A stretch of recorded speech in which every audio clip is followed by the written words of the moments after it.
In this video, I'll guide you step by step in crafting a mesmerizing glowing night scene that radiates mystery and allure. But that's not all. I'll also show you how to effortlessly create dramatic and stormy ocean effects that add a depth and intensity to your artwork. By the way, as with any creative process, not everything went as planned, and I'll share those moments too, offering insights on how to embrace and learn from unexpected challenges. So grab your brushes and paint, and let's dive into the artistic adventure together.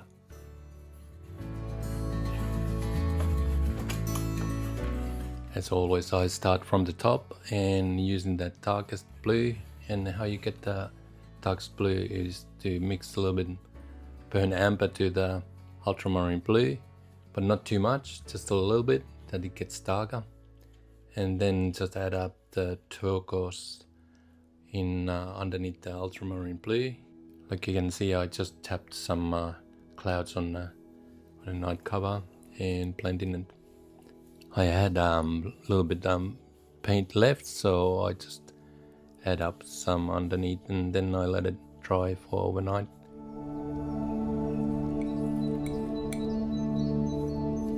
And now I'm just adding up the darker colors, the ultramarine blue with a little bit burnt amber, and just getting the shapes and a bit of a little prints even with my crumpled paper, just lightly. And this is gonna be the underpainting anyway as well, so I'm just getting those wavy highlights on the top of the waves, and they're pretty easy to just using your brush. So basically my plan was to get that big wave on top, and then those Viking boats underneath, and it's just shaping it up now, just adding up more titanium white and getting a little shapes at first. Sometimes I just sort of go with flow and using the brush as well to add up the titanium white, and then crumpled paper, just tapping up. Like you can see, different shapes. Sometimes it works, sometimes doesn't. I did go a little bit, starting getting too carried away with the shapes, but it's just a process of the ocean as well. You just pushing the paint, because it is fresh paint underneath now, so you can shape it up and push it around, and I just left it for next day. So I blended and smoothed it up really well, the ocean, like you can see it now. And now I'm ready for the Viking boats, using darker colors, which is ultramarine blue mixed with burnt amber to get that darker black color. And here it's just shaping up that boat, and just using a little bit more highlight, very light highlight as well, adding to the darker color titanium white. You get the just a light gray color. Just outline the sail first, and then add up the darker grays, and like you can see on the bottom I put darker grays and then titanium white on the top for highlight the sail, and then I just blend it with a soft brush, just pulling it up to the lighter color.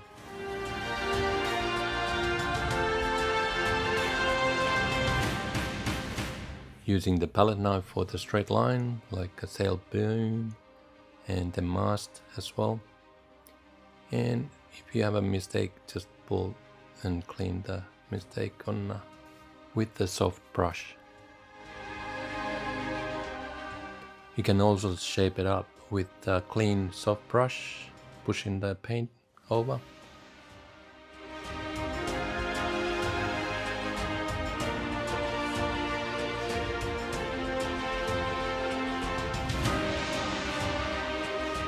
It's always tricky to paint a little bit smaller Viking boat, I suppose, but if you go wrong you can wipe it off because it's still under painting is dry, so this is the time you can actually wipe it off if you make a mistake.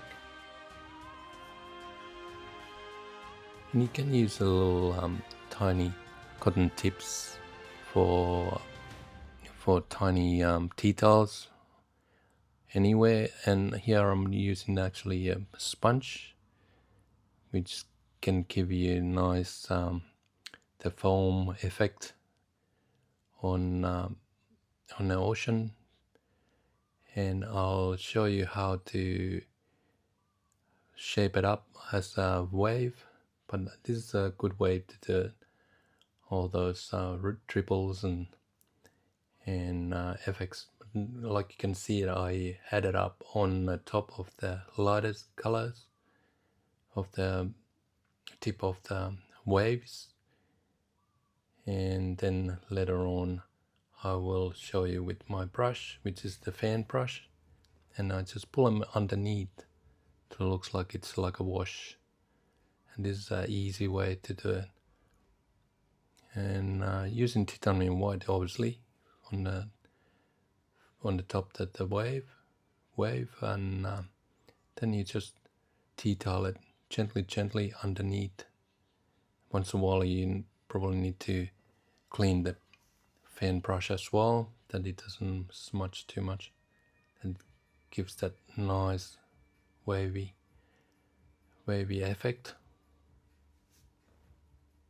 Like I was using the paper towel, crumbled paper towel before, and I was going too hard on it with it, but it ended up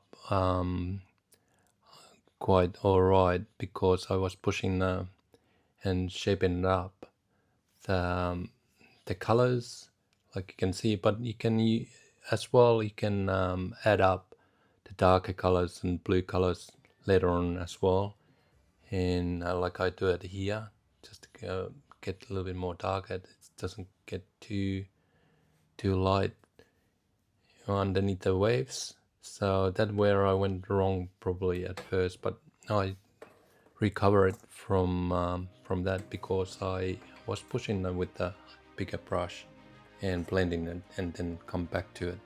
So sometimes you just have to leave it overnight and get back to it and fix it up, whatever has to be fixed. And now I'm getting ready for the glazing, which is the transparent colors, plus doing some tea toweling for the boat and the sailors or whatever I need to tea towel. Here I'm using the burnt sienna.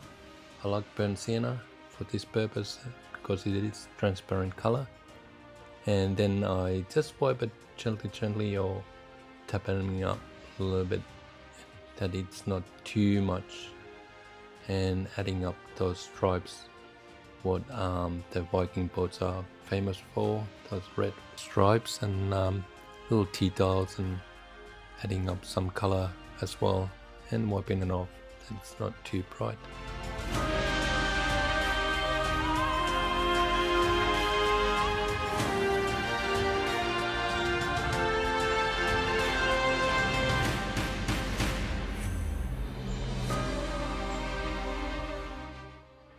If you're interested, I actually painted a Ragnar Lothbrok portrait, and if you are interested in Viking stuff, I got a video for it. If you wanna check it out, I put them on the end of this video link, and yeah, check it out. And it was interesting ways to do it as well. And there I do the glazing as well with portrait. So if you are still here, I appreciate your time, and I'll see you in the next video. Thank you. Bye now.